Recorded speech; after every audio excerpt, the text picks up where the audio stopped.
Hey everybody, welcome back. This is Paradigm Shift with Stefan Bauman, embracing creativity with Stefan Bauman. We're coming to you on Monday night at 6 o'clock, as always. We are running a few minutes behind today. We do apologize. That is my fault. And we're going to be interviewing Alexander Camlin today. Show today is being sponsored, as usual, by EC Media Group. And I would also just like to give a quick mention to Angels Friendly Coaching. She was one of the guests that we recently had on, as well as Misadventure New York. Don't forget to check out their pages. If you like what we're doing here, please like, comment, share. We'll interact with you in the show. Share it with your friends, set it in your calendar, and we're going to make this happen. So Alexander Camlin is a guy that I met several years, close to 10 years ago, if not more. At a Buddhist monastery where he was studying to be a monk. We'll get into that a little bit more later. Obviously, that's no longer the case, but we became really good friends while we were there, and I was there as a visitor. But he is very creative in a lot of ways. We've done a lot of artwork, so we're going to bring on Alexander Camlin, and we'll let him tell you about himself. What's up, man? Howdy. Hey. So, where are you right now? Like, what city are you in? Pittsburgh. Pittsburgh. All right.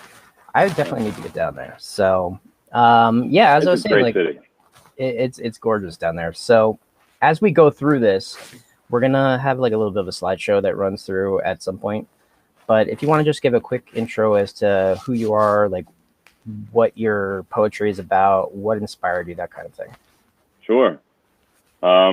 So what inspires me is largely what's kind of called the meaning crisis in our culture.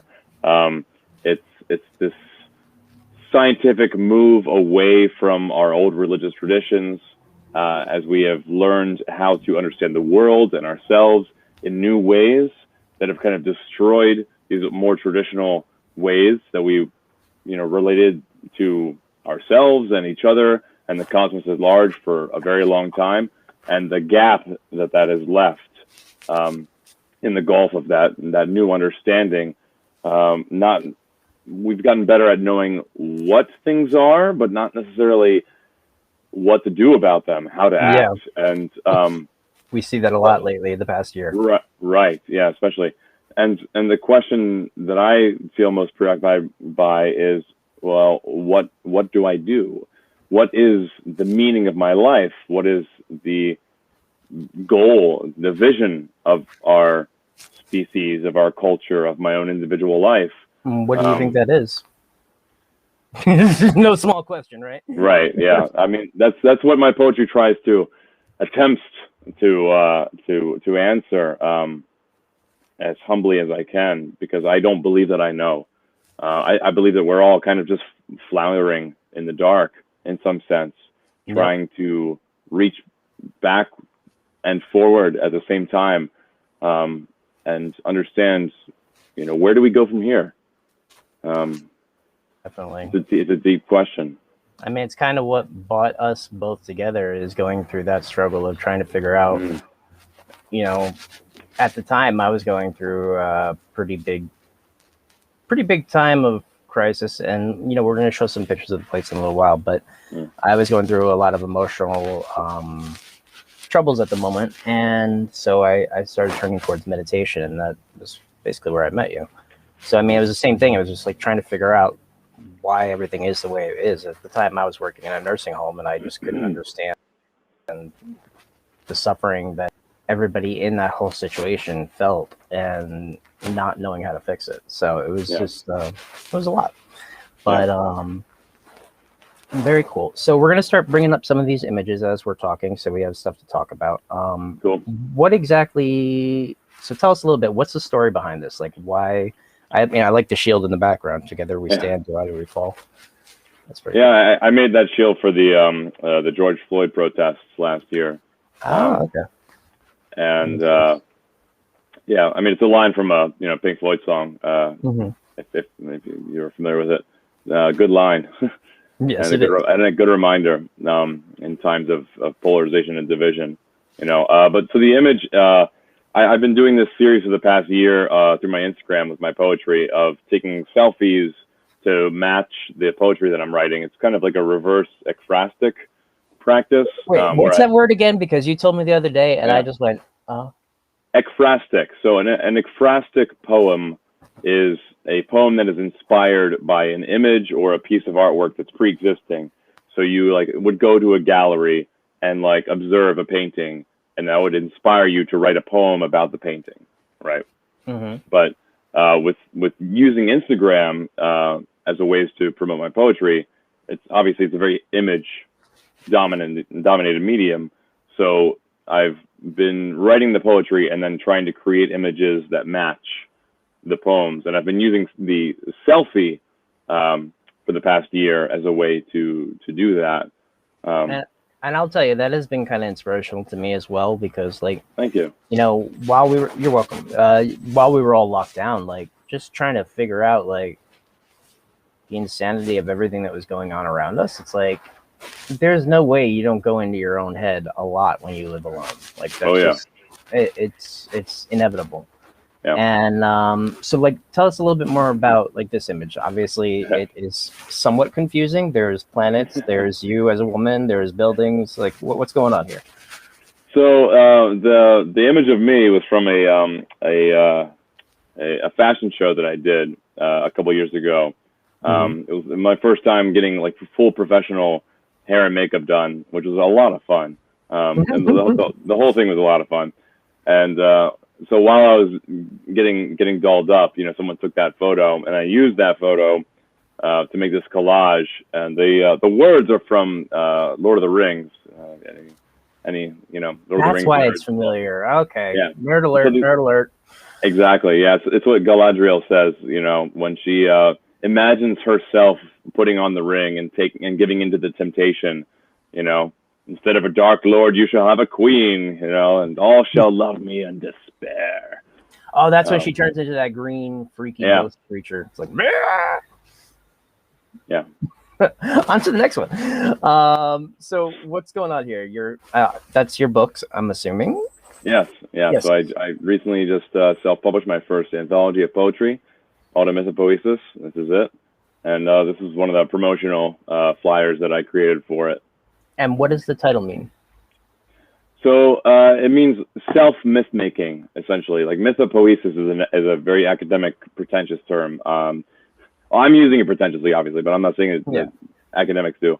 But so mythopoesis is like the organic process where a culture creates its own mythology over many, many years of telling stories, aggregating stories, and those stories coalesce, and people forget about the unrememberable parts, and they highlight the really rememberable parts, and they become more and more meaningful over time, and they come together and they form a cohesive mythology. It's this organic, bottom-up, spontaneous process that's mythopoesis. So automythopoesis is doing that for yourself, creating your own mythology as it emerges through you, through your life. It's basically what everybody does with their social media. In some sense, yeah. Now, this is a passion that we both share, is gardening. Tell me a little bit about what this was, and are you still part of this project? So I'm not still part of it, sadly. So last year, I was able to get a little bit of work working for a local ministry here in Pittsburgh, doing a couple of community garden projects. So I was building a couple of different structures for them. That was a hoop house that we made out of recycled materials, like pallets and things like that. In which I built an aquaponics system, which is a integration of aquaculture and hydroponics. So you have hydroponic beds of greens and lettuces and things like that on top. On the bottom, you have a fish tank where you're growing fish, and it's a closed loop system that's constantly filtering itself. So that's how that works. Okay. Yeah, the wastewater from the fish goes up to feed the plants on the top, and the plants extract the nutrients from the fish waste, which purifies the water and then sends it back down to the fish. And it requires, if you set it up right, it requires minimal maintenance and minimal inputs, and more or less self-regulating. it was my first one. I have to check back in and find out. Sadly, I'm no longer working with those guys, but Fair enough. I really enjoyed the project while I was doing them. Yeah, it's pretty impressive, man. I'm very avid into gardening myself. Yeah. Now, this photo here is a good example of like the other day I was talking to you and I said like a lot of your poems have a very poetic feature. Before I knew about I'm not even going to say the word. I stumble on it every time. But without that, like without even mentioning that, like you can see that there's a story behind this image, which is something that a lot of photographers completely miss right off the bat. They don't understand. Like you have to tell a story with an image, Right. otherwise there's no point in doing it. Right. So what is the story? So this was right, maybe like a month or so into quarantine. Mm-hmm. And I was asked to do this photo shoot. And I never worked with any of these models before, or even this photographer before. But we went out to a couple of like abandoned sites here in Pittsburgh, this being one of them, and just did this kind of post-apocalyptic photo shoot, because that was just the vibe of the time, like we were all thinking like, oh, the world's about to end, we should. I thought we were all gonna die. Oh, for sure, me too. Yeah. I went a little bit off the cuckoo's nest there towards the end. Yeah. In the beginning, at least. This picture, I had to include it. This was back on the retreat when I think when Thich Nhat Hanh came, right? Yeah. I had forgotten that you took this photo, actually. Yeah, that was me. Yeah, and cool. They had an outdoor. What style of martial arts was it? It was karate. Karate. Okay. Yeah. So they were all outside doing their drills and everything, and the sun was setting, and I was like, "This looks cool." That was a good shot. The Karate Kid shot. This is. I felt more badass in the image than that actually was doing like the katas. Fair enough. Fair enough.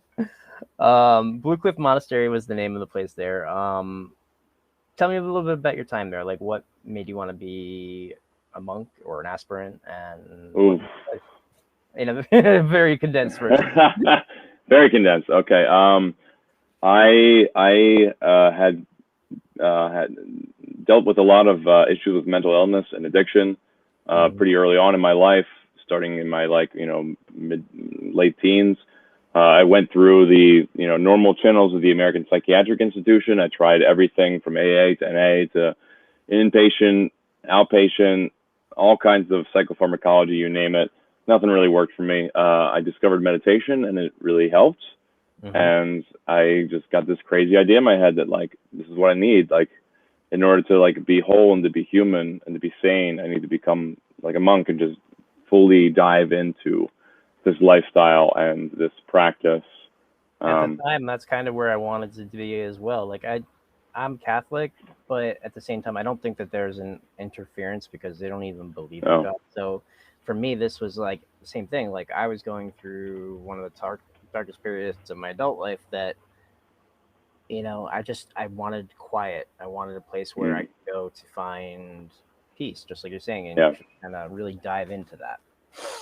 I was terrified of my own mind, and that going there and doing that was my confrontation with my greatest fear. And I think that's why we had so many deep conversations, because we were both kind of in the same spot. I was going through alcoholism and trying to quit right at the time, and luckily I did, and luckily you were able to as well. So it just it ain't easy. No. Being a human's not easy, man. No, it's not. So this is the just real quick. This is the Vesak celebration. That's like the birthday of the Buddha or something, right? Yeah. Okay, so the birthday of the Buddha, and so they had this whole thing where they lit lanterns, and we actually got, I think, a drone shot from above of the sign piece made out of these candle lanterns and everything. So oh, cool! It was pretty neat. But yeah, we spent a lot of time there. This is silent meditation, walking through the woods, or walking meditation. We anything about that was special to you? To me, I love that. That was my favorite part. Oh, for sure. I mean, the grounds there are just absolutely beautiful to begin with, and the trails through the woods there are great. But it's the simplest of practices of just grounding yourself in the sensation of walking, you know, and like not just being carried away by your thoughts, but just by being totally present with each step, you know, and feeling each step. Exactly. Every sensation of a twig cracking, the wind on your face, your clothes, everything, your emotions, just trying to really tune into that. Yeah. And that can, like you said, that can be terrifying if you're in a place that's not easy. Yeah, especially if you're trying to avoid yourself, you know, like so many of us are so much of the time. If that's what substance abuse is about. That's what modern life is about, man. Yeah, seriously, man. Everything is designed to distract us. Exactly. And this is our final image, I believe. This is the around the campfire. That was out in front of the monastery, right? I don't know, because I never seen this photo until very recently. I think it probably was. Yeah, I think we set up a bonfire out to the left, and basically it was a young adult summer retreat. Can you just quickly describe what that was about? Yeah, so they have that once a year. I think the age range is I don't know, like 20 to 35, something like that. Wake Up is the name of the organization for young adults specifically, and it's you know, we hosted a lot of different retreats there for a lot of different groups of people, and these were always one of the most edifying, nourishing to me, because of there was just so much hope. And it was our peer group too. Yeah, and just so many people who just wanted to find a better way to live, you know, a more authentic way to live. And do you find that your poetry gives you that outlet in some degree? Yes, yeah, but I also feel like it's emerging from the absence of that in my actual life in some ways, if that makes sense.